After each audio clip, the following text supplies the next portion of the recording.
SR-71 블랙버드가 수십 년이 지난 지금도 인간이 하늘로 쏘아 올린 가장 인상적인 기계로 남아있는 이유를 밝혀준다는 영상을 클릭하면 대부분의 사람들은 속도, 기록 또는 스파이 활동에 대한 이야기를 기대합니다.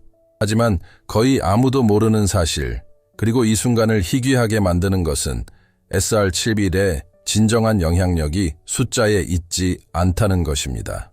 SR-71이 등장한 순간, 냉전 시대 가장 위험한 기술 경쟁이 카메라 앞에서가 아니라 공식적으로는 존재하지도 않는 경납고 닫힌 문 뒤에서 벌어지고 있다는 것을 잔혹하게 증명해 보였습니다.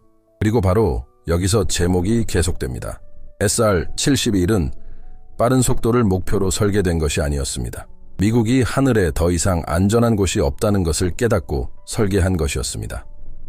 1960년, 단 하나의 사건이 모든 것을 바꾸어 놓습니다. 그때까지 접근 불가로 여겨졌던 U-2기가 소련 상공에서 격추됩니다. 몇 시간 후 전 세계는 그는 이해한다 투명화의 시대는 끝났습니다.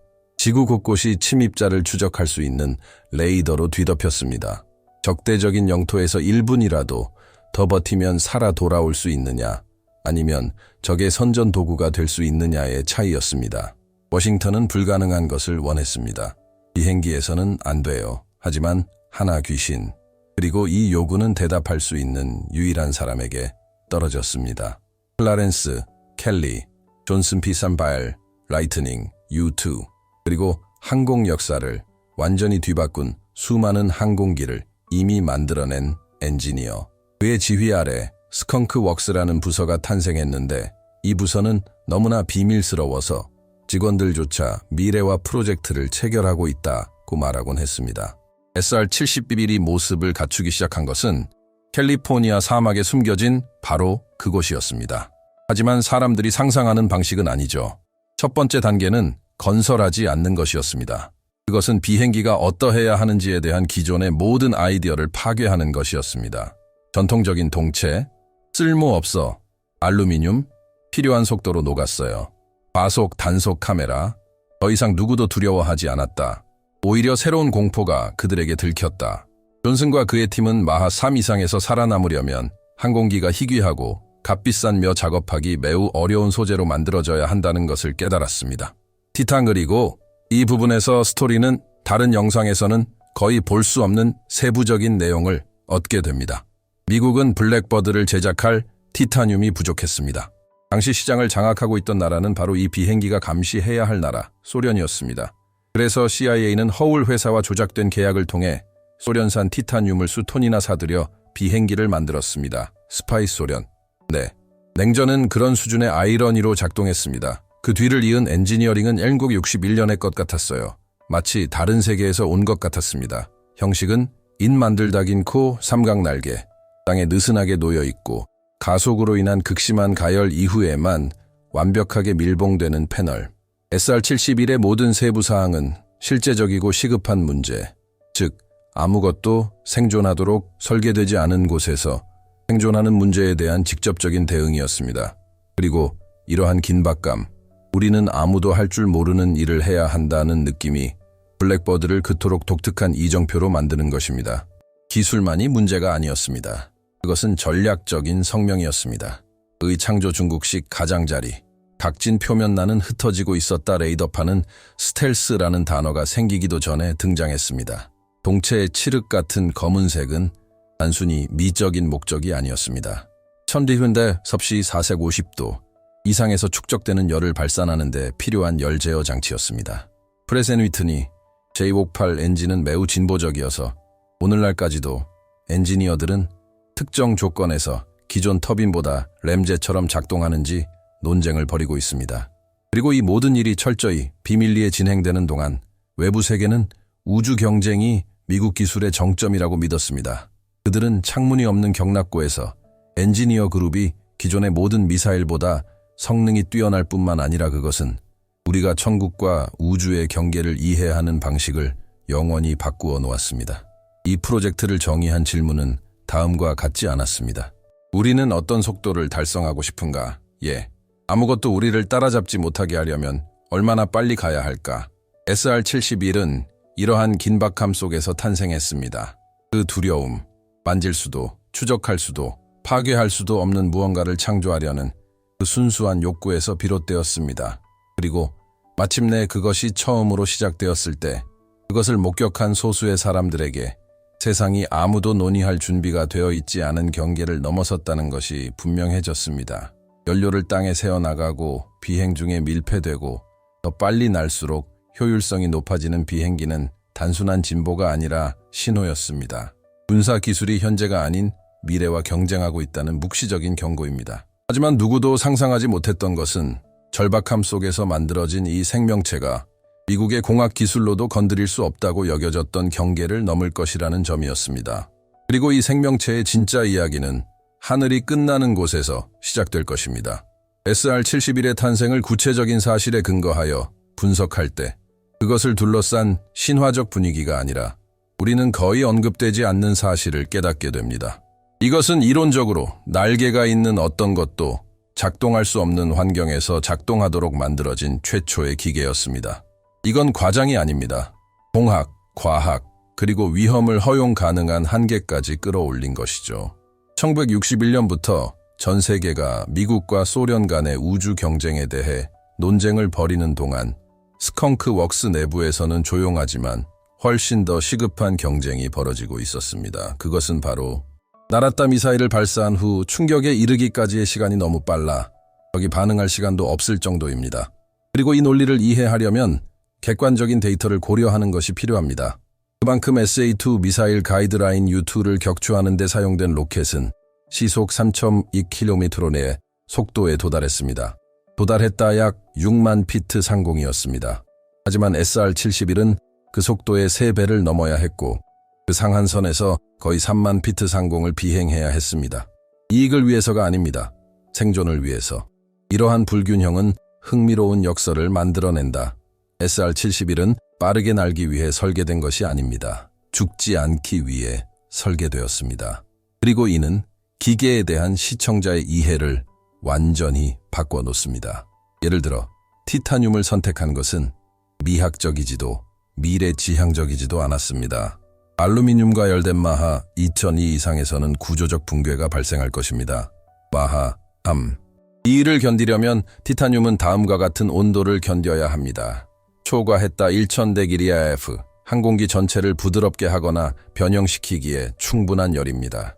가장 인상적인 점은 블랙버드 구조의 93%가 이 금속으로 만들어졌고 이를 형성하는 데 사용된 많은 공정이 설계 과정에서 발명되었다는 것입니다. 오늘날까지도 전문가들은 현대 항공우주 산업이 티타늄을 사용하는 데 있어서 이토록 성숙해진 것은 SR-71을 위해 만들어진 방법 덕분이라고 말합니다. 하지만 엔지니어링은 거기서 끝나지 않았습니다. 날개 모양은 전통적인 패턴을 따르지 않았습니다. 길쭉한 코는 공기역학적이 아니라 기능적이었습니다. 그리고 켈리 존슨이 도입한 차이니즈 엣지는 예상 스텔스 개념은 수십 년 후에야 F밴 17과 B2에 널리 적용되었습니다. 프로그램이 종료된 후 수년 후에 발표된 랜드 코퍼레이션의 기밀 해제된 보고서는 블랙버드를 공기역학, 열역학, 전략적 정보를 다시는 재현되지 않을 수준에서 통합한 사례 연구라고 설명합니다. 즉, 그는 자신의 역할을 다했을 뿐만 아니라 규칙을 새롭게 정의했습니다. 그리고 이 점은 우리 사회에 직접적인 영향을 미칩니다. 1960년대에 탄생한 기술이 현대 항공기의 성능을 능가하게 되면서 우리는 불편한 질문을 다시 생각하게 됩니다. 우리가 그 기원을 이해하기도 전에 얼마나 많은 기술이 조용히 등장하여 일상생활에 흡수되었을까요? 군용 등급의 티타늄은 의료용 보철물의 소재가 되었습니다. SR-71에 사용된 항법 시스템은 위성 유도 방법에 영감을 주었습니다. 블랙버드의 열 방출 원리는 원자로, 로켓, 심지어 슈퍼컴퓨터와 같은 분야로까지 확장되었습니다. 다시 말해, 이 항공기의 역사는 우리가 거의 깨닫지 못하는 방식으로 우리 삶에 영향을 미칩니다. 과열되지 않는 스마트폰부터 스포츠카의 세라믹 코팅까지, 초정밀 센서부터 교통 상황을 안내하는 GPS까지. 이는 이 이야기의 또 다른 측면을 보여줍니다. 인류가 기술적 한계를 뛰어넘으면 전쟁 도구뿐만 아니라 삶의 방식도 변화합니다. 여기까지 읽으셨다면 채널을 구독하세요. 무조건 구독해야 하는 것은 아니지만 이러한 연결을 이해하려면 정보, 호기심, 심도 있는 내용이 예외로 취급되지 않는 공간이 필요합니다. 좋아요도 눌러주세요. 이는 수십 년간 기밀 파일에 묻혀있던 주제에 대한 조사를 계속 진행하는 데 도움이 됩니다. 하지만 이 이야기의 중요한 한 가지가 아직 빠져 있습니다. 실제 비행에서 SR-71의 행동.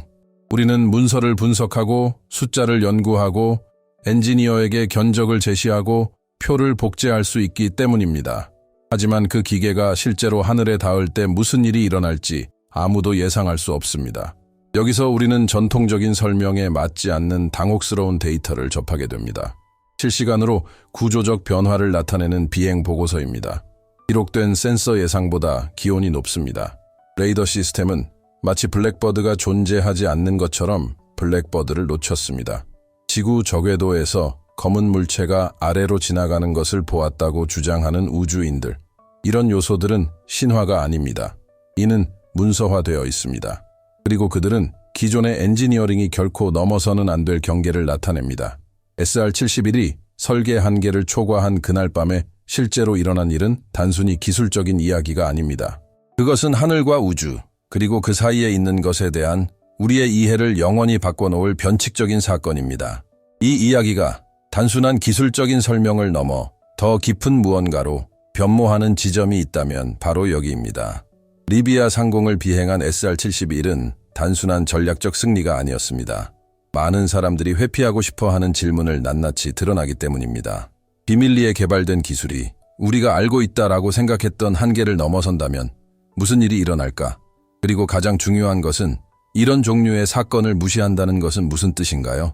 수십 년 동안 우리는 우주를, 로켓, 캡슐, 그리고 신중하게 방송된 정부 프로그램을 통해서만 접근할 수 있는 머나먼 미지의 영역으로 생각하도록 교육받았습니다. 그러나 그날 밤 1960년대에 연필 제도판 그리고 수작업 계산을 통해 고안된 제트기가 날개, 엔진, 그리고 기존의 공기역학으로는 도달할 수 없다고 여겨졌던 하늘의 영역에 닿았습니다. 이는 불편한 진실을 드러냅니다. 하늘과 우주를 구분하는 선은 우리가 들었던 것보다 항상 훨씬 더 유연했습니다. 그리고 이는 결과를 초래합니다. 첫째, 과학적 결과입니다. 비행기가 진공에 가까운 조건에서도 비행할 수 있다면 이는 비행의 정의에 대해 무엇을 의미할까요? 양력에 대해, 그리고 대기압 한계에 대해 무엇을 의미할까요? 전통 물리학에서는 이 경계를 항상 고정된 지점으로 설명했습니다. 하지만 SR-71은 실제로 이 경계가 협상 가능하다는 것을 증명했습니다. 그리고 대부분의 사람들이 존재조차 모르는 기계들이 협상을 진행했습니다. 둘째, 전략적 결과. 1960년대의 스텔스 프로토타입이 1986년에 이미 우주로 진출할 가능성이 있었다면 논리적으로 다음과 같은 질문을 하지 않을 수 없을 것입니다. 2025년 현재 아직 밝혀지지 않은 것은 무엇일까? 제도적 침묵은 종종 신중함으로 해석되지만 군사 역사에서는 거의 항상 단 한 가지 의미만을 의미합니다. 우리가 볼 수 있는 것보다 더 많은 층이 있습니다. 셋째, 철학적 결과. 슈리 발밑에서 지구가 휘어지는 것을 바라보는 감각을 묘사했을 때 그는 조종사의 입장에서 말한 것이 아니었습니다. 그는 잠시 동안 지구 너머에 사는 사람과 같은 관점에서 지구를 바라보고 있다는 것을 깨달은 사람의 입장에서 말한 것이었습니다. SR-71은 그 경계를 넘나들면서 단순히 물리적 장벽을 허무는 데 그치지 않았습니다. 규모, 경계, 소속감에 대한 우리의 인식을 불안정하게 만들었습니다. 그리고 궁극적으로는 양심의 문제입니다. 이야기의 이 지점에서 우리는 더욱 심오한 영역으로 들어갑니다. 모든 위대한 기술적 발견은 필연적으로 더 큰 질문의 문을 열어주기 때문입니다. 대부분의 사람들이 깨닫지 못하는 사이에 인간의 기술이 근거리 우주에 닿을 수 있다면 우리가 아래를 내려다보는 동안 우리 머리 위에서는 또 무슨 일이 조용히 일어나고 있을까요? 우리가 우주의 한계를 이해하지 못할 때 그것들에 접근하려는 모든 기계는 더 이상 단순한 공학이 아닙니다. 그것은 지구적 규모의 철학적 실험이 됩니다. 아마도 그것이 바로 수많은 임무, 수많은 데이터, 그리고 수많은 계정이 부분적으로 숨겨진 채로 남아있는 이유일 것입니다. 진보에 대한 두려움 때문이 아니라 그 진보가 우리 자신에 대해 무엇을 드러내는지에 대한 두려움 때문입니다.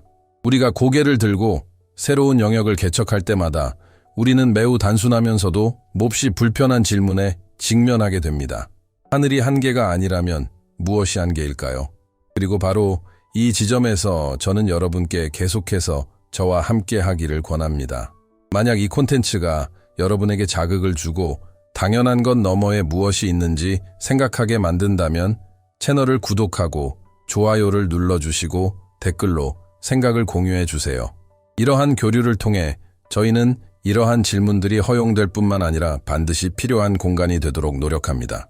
이어지는 내용은 단순히 역사적 사건에 대한 설명이 아니라 그것이 우리 종의 미래에 실제로 어떤 의미를 갖는지에 대한 계시입니다.